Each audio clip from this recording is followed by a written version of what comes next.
హే గురు, ఈరోజైతే నేను రొయ్యల పకోడీ చేసుకోవాలని మీడియం సైజ్ రొయ్యలు అయితే రప్పించేసుకున్నా.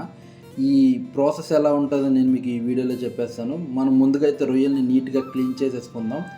అలా క్లీన్ చేసుకున్న రొయ్యలను ఒక బౌల్లోకి తీసుకొని దాంట్లోకి సరిపడినంత ఉప్పు, ఒక 1/2 టేబుల్ స్పూన్ పసుపు, అలాగే కారం, శనగపిండి, కొంచెం కార్న్ఫ్లోర్, ధనియాల పొడి, జీలకర్ర పొడి, గరం మసాలా, అలాగే అల్లం వెల్లుల్లి పేస్ట్ కూడా యాడ్ చేసేసుకొని దీన్ని బాగా మిక్స్ చేసుకోండి. ఆ మిక్స్ ఏదైతే ఉందో దాన్ని అది రొయ్య పెట్టేలా బాగా మిక్స్ చేసుకొని ఒక 1 అవర్ అలా మనం దాన్ని మ్యాగ్నెట్ చేయడానికి పక్కన పెట్టేసుకుందాం. తర్వాత అది బాగా మ్యాగ్నెట్ అయిపోయాక ఒక కడాయి తీసుకొని సరిపడినంత ఆయిల్ అయితే వేసుకొని, ఆయిల్ ఎప్పుడైతే హీట్ అవుతుందో ఆ హీట్ అవ్వగానే 1 బై 1 రొయ్యలు యాడ్ చేసేసుకోండి.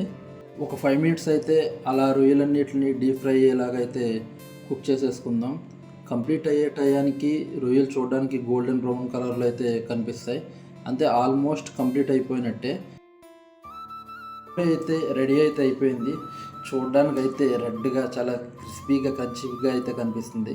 దీన్ని అయితే నీట్గా ఒక ప్లేట్లోకి అయితే తీసేసుకొని అదే ఆయిల్లో 2 పచ్చిమిరకాయలు వేసుకొని ఫ్రై చేసేసుకొని వాటిని కూడా దీనికి యాడ్ చేసేసుకుందాం గురు. అంతే, కంప్లీట్గా పకోడీ అయితే రెడీ అయిపోయింది.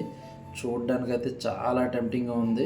టేస్ట్ అయితే చాలా బాగుంది. మీరు కూడా ఒకసారి ట్రై చేయండి.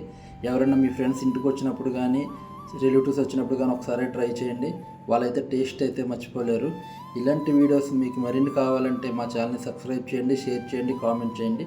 Thank you for watching.